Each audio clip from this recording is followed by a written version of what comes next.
Gobernadora, buenos días. Buenos días. La gobernación de Chocó está al frente de esta emergencia. Inundaciones que han arrasado viviendas, cultivos, fuera de eso paro armado del ELN. Gobernadora, ¿cuál es la situación esta mañana para su departamento? Bien, un saludo para ustedes en el equipo de trabajo, para todas las personas que nos escuchan en esta mañana a través de Blue. Nosotros tenemos una situación grave, son más de 37,000 familias que el censo está todavía en construcción y verificación por parte de las autoridades municipales, que son quienes se encargan directamente de hacerlo. Y es más o menos un 87% del departamento en total afectación. Nosotros tuvimos un temporal de lluvias más o menos de una semana, luego otra, y luego 72 horas consecutivas de lluvias, y eso generó el total desbordamiento de nuestras cuencas fluviales. El departamento del Chocó tiene 3 principales que atraviesan prácticamente el departamento, un departamento con una extensión de mayor amplitud que 3 departamentos, Valle, Cauca y Nariño juntos, y ese departamento es atravesado por unas cuencas, son 3, más el litoral pacífico. Todo está desbordado. Las 3 cuencas principales y también el litoral pacífico, donde tenemos también afectación. Gobernadora. En ese sentido, hoy tenemos... Sí. Le iba a preguntar, perdóneme de eso, de los ríos que están crecidos, que están causando esas inundaciones, ¿cuál es el más grave? Pues tenemos una afectación grave en el río Baudó, pero por lo que hizo. El río Baudó se creció, generó una afectación total en el Alto Baudó, se llevó todos los cultivos, y luego sus afluentes también crecieron al mismo tiempo, y ya bajó y se asentó en la cuenca media y va bajando hacia la baja. Es decir, digamos que la mayor violencia la hemos visto en la cuenca del río Baudó, sobre todo porque este municipio ya había tenido una afectación grave en el mes de febrero, afectación que infortunadamente a estas fechas no había sido todavía atendida, a pesar de que fue caracterizada por la unidad. La cuenca del Atrato está bastante grave también, cuenca media y cuenca baja, en especial el municipio de Bojayá. Hay un afluente del Atrato en el Bojayá que se llama justamente el río Bojayá, y la cuenca alta tuvo una violencia tal que se llevó los caseríos, se llevó las casas. Esos son los videos que se están viendo en todas partes, donde totalmente se lleva las casas y las destruye. Eso fue en la zona rural de Bojayá. Pero sí, al generarse las inundaciones generales en todo lado, lo que pasó realmente es que se perdieron 2 cosas muy importantes para las familias. En algunos casos viviendas, porque son viviendas de madera, pero también en algunos casos la mayoría de los enseres que estaban dentro de las viviendas, porque si la vivienda está todavía en pie, lo de adentro todo se mojó. Y los cultivos, que me parece a mí lo más grave, porque el tiempo en el que una planta de musácea, llame usted banano, plátano, popocho, el que sea, crece, es más o menos un año. Quiere decir que nosotros, habiéndose arrasado todos los cultivos que también están a orilla del río, pues no contamos con seguridad alimentaria, por lo menos de aquí a un promedio entre 6 y 12 meses. Lo que quiere decir que la atención en la fase de respuesta, que es esta, para garantizar la alimentación de la familia, sí es importante.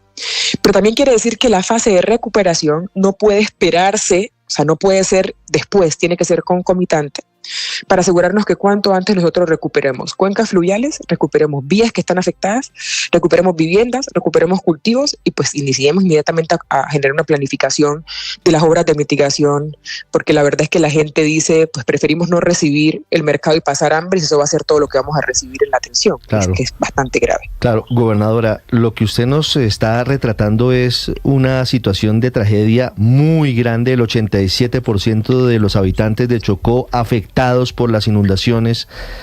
¿Cómo ha sido el trabajo con el gobierno nacional? ¿El acompañamiento de la unidad de gestión de riesgo ha sido suficiente? ¿La articulación con el gobierno del presidente Petro, cómo avanza para atender a los damnificados?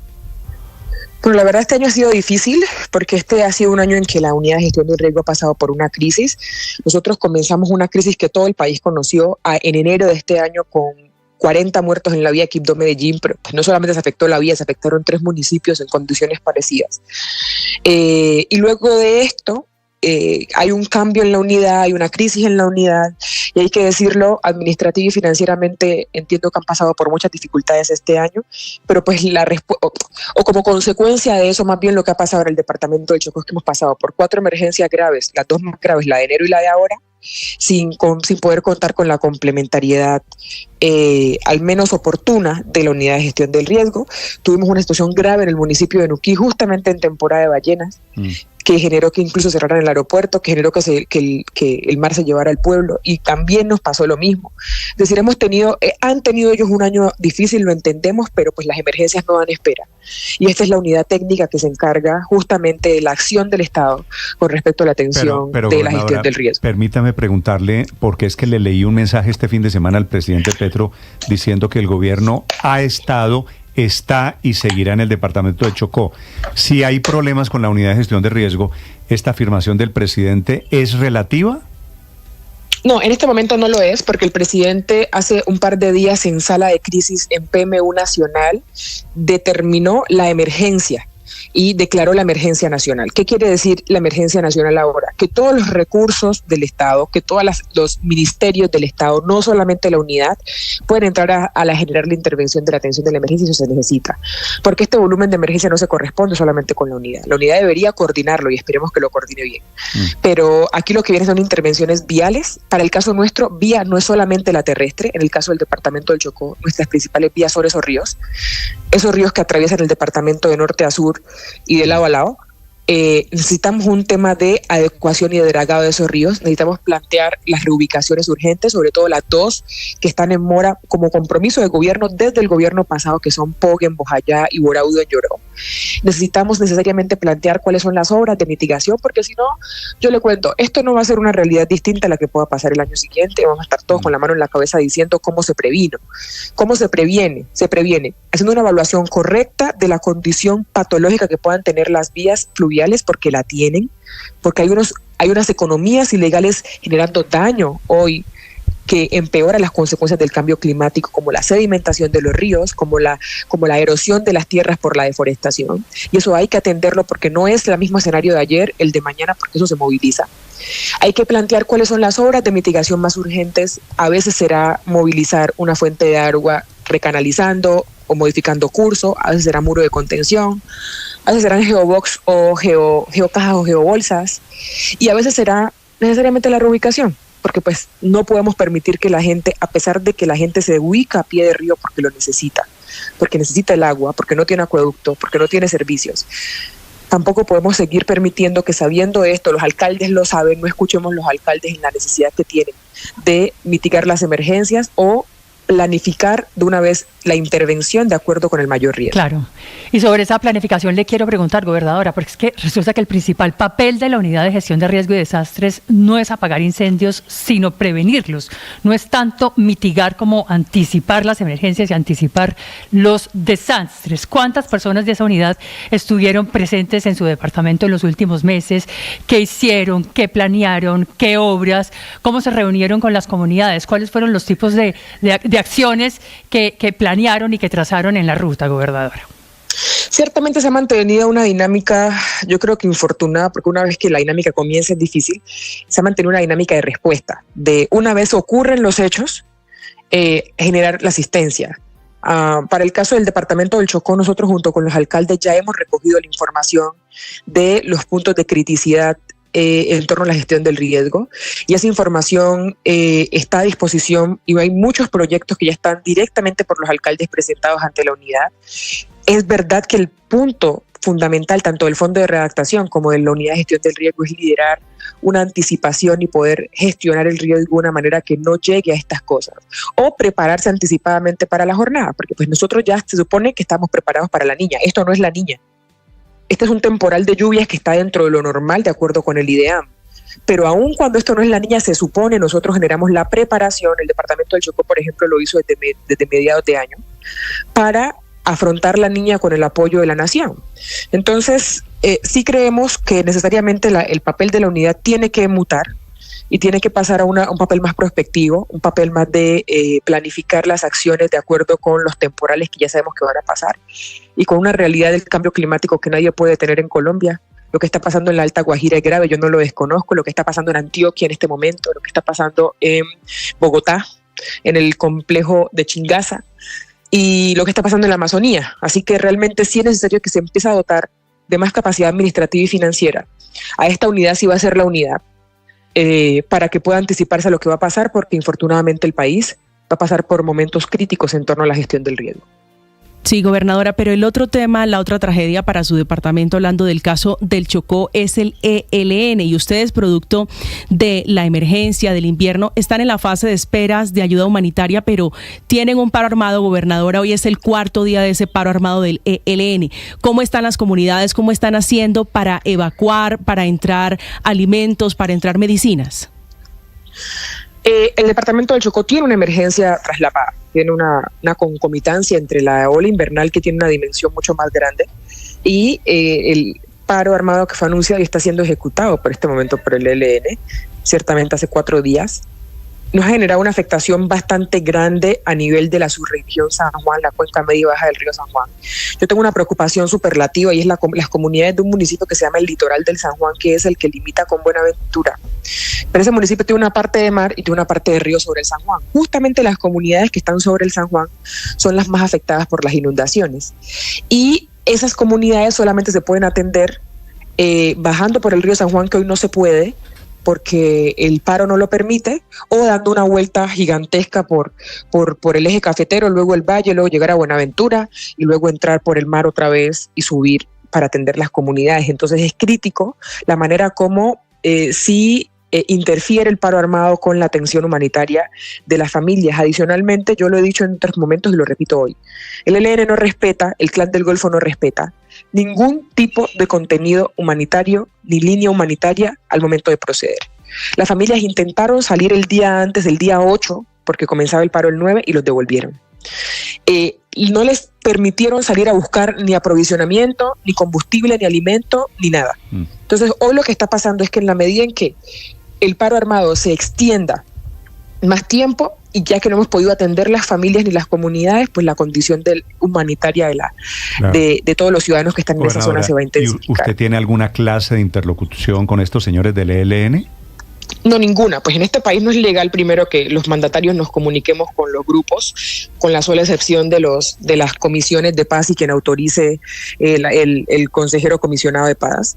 Nosotros le hemos solicitado la interlocución, quiero decir, para poder dialogar con las bandas de Quibdó, no nos los han permitido. Nosotros hemos insistido en que el territorio debe tener vocería en las negociaciones para poder dar cuenta de qué está pasando realmente, qué le está pasando a la gente realmente cuando hablan de paz allá en una mesa, pero acá acto seguido generan un paro. Y eso está notado que cada vez que hay algún tipo de anuncio con respecto a la mesa, pues pareciera que acá respondieran, ¿no? Pareciera que hubiera alguna autonomía. Entonces, nosotros hemos planteado 2 cosas para que el Chocó sí quiere la salida negociada de la paz. El Chocó le cuesta mucho la guerra, le duele la guerra, le genera 11 paros armados consecutivos la guerra. Pero hemos planteado que para que sea efectiva, necesariamente tienen que pasar 2 cosas. La primera, el reconocimiento del fraccionamiento del ELN, porque pareciera que tiene unos segmentos que son autónomos, o que por lo menos actúan en autonomía, como pasa con el Frente de Guerra Occidental. Y lo segundo, el reconocimiento, ni más faltaba, de la voz del territorio, de las autoridades étnico-territoriales que están allí sufriendo los embates del conflicto y que no han sido tomadas en cuenta para dialogar. Pero gobernadora, nosotros sabemos que la acción... Explíqueme una cosa, porque esto que estamos viviendo, que usted está viviendo en Chocó, esto es absurdo y es casi de película.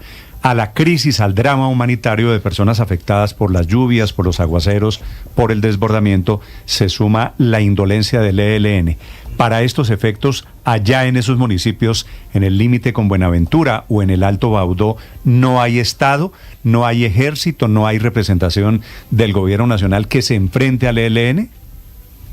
Nosotros ya hemos planteado unas salidas tanto desde el punto de vista de la presencia militar en la cuenca del San Juan como de las ayudas humanitarias. Ambas involucran al ejército y a la armada, necesariamente. Tanto para poder llegar hoy, como están las cosas, a las comunidades requerimos de la fuerza pública, como para retomar el control requerimos de la fuerza pública. Nosotros llegamos al Alto Baudó, que es zona también del ELN, con apoyo helicoportado del ejército el día de ayer. Las ayudas eran de la gobernación, pero nos apoyó el ejército a través de su helicóptero. Hemos reiterado que necesitamos más horas de vuelo, aún no han sido autorizadas, pero requerimos más horas de vuelo para poder llegar a las comunidades, porque no hay otra manera de llegar que pueda cortar el tiempo. Y el resto lo debe subir la Armada, porque tiene además los botes para poder llegar a esa zona, y pues es quien puede contar con la seguridad para hacerlo. Y adicionalmente hemos planteado no sobre la contingencia de esta emergencia, no sobre esta emergencia, sino en términos generales para poder retomar el control de la zona donde hoy se está generando este tema del paro armado de manera más recurrente, que tenemos que reforzar la presencia de la Armada. Y la presencia de la Armada se refuerza con medios fluviales que puedan hacer que estén permanentemente en esa zona. Hasta que eso no pase, infortunadamente vamos a seguir con este tipo de escenarios e infortunadamente vamos a tener que hablar del 12º o el 13º paro armado en esa misma cuenca del río San Juan. Que es lo dramático, porque se sigue repitiendo la escena de un grupo ilegal anunciando, demostrando su poder territorial. Sí. Escuchan ustedes a la gobernadora del Chocó, Nubia Carolina Córdoba, que tiene el mapa, tiene el diagnóstico de lo que está pasando. Sí, pero la última pregunta. Néstor, además el Clan del Golfo echándole leña al fuego, anunciando que va a combatir al ELN para que no haya paro armado. Ahora, los altruistas, entre comillas, del Clan del Golfo, mostrándose como los salvadores frente a los otros criminales como son los del ELN. Gobernadora, ¿cómo está hoy el pie de fuerza del ejército, de la Armada en su departamento? ¿Es suficiente o se necesitan refuerzos? En la sala de crisis yo escuché al presidente decir algo que me parece muy acertado, es la verdad para el departamento del Chocó. Y es que para nosotros el componente de ejército es muy importante, por supuesto. Componente de Fuerza Aérea no hay, aunque debería. Este departamento no hay otra manera de recorrerlo de manera efectiva que no sea por aire. Pero él dijo, y yo estoy de acuerdo con él, o sea, estoy de acuerdo con esa noción a partir de lo territorial, que en un departamento como este entonces haría falta reforzar el componente de Armada. Y eso es verdad. O sea, no puede ser que nosotros no contemos con unas unidades de combate fluvial para poder garantizar que en el río Trato, en el río San Juan, en el río Baudó y en el litoral pacífico, que es el más grande de este país, pues esté efectivamente la Armada prestando la seguridad. No es fácil tener un soldado en cada rincón del departamento del Chocó, son 47,000 kilómetros de extensión, 2 costas, 4 cuencas. Entendemos eso, pero sí sabemos que la experiencia logística del Ejército Nacional, que es muy amplia, de la Armada Nacional, que es muy amplia, con los medios necesarios pudiera reforzar la presencia militar y poder combatir de alguna manera ese control territorial que de ninguna manera es aceptable. Así que lo que nosotros hemos planteado, ciertamente lo hemos planteado desde al menos 3 consejos de seguridad atrás, incluidos los ministeriales, y creo que hoy es algo que está en la conciencia del gobierno nacional. Es necesariamente en el Chocó toca reforzar a la Armada, en el San Juan toca reforzar a la Armada, y si no hay presencia militar de Armada Nacional en el departamento, pues yo creo que vamos a seguir en esta situación. Esa es la lista de los toca, que es lo que estamos diagnosticando esta mañana. El toca apoyar al departamento de Chocó. Gobernadora, un gusto saludarla. Mucha suerte. Si podemos colaborar en algo, aquí estamos atentos. Así es, les agradezco. Por favor, hemos publicado el listado de los elementos de no perecederos que necesitan las comunidades, los elementos de hábitat, de aseo, de cocina, porque perdieron todos los enseres, los tenemos publicados, se los remitimos otra vez, para que ojalá la ciudadanía pueda acompañarnos, debido a que esto por supuesto que rebasa la capacidad de los alcaldes. ¿Y se lleva a dónde la donación, gobernadora? Tenemos punto en Bogotá a través de la Cruz Roja, tenemos punto en Medellín, tenemos punto en Cali, y tenemos la cuenta oficial del Fondo de Gestión del Riesgo, así que la gente puede escoger. Yo les envío la información para que ojalá podamos publicitarla. Claro, con mucho gusto, gobernadora. Un saludo, gobernadora Córdoba, muy amable. Muchas gracias.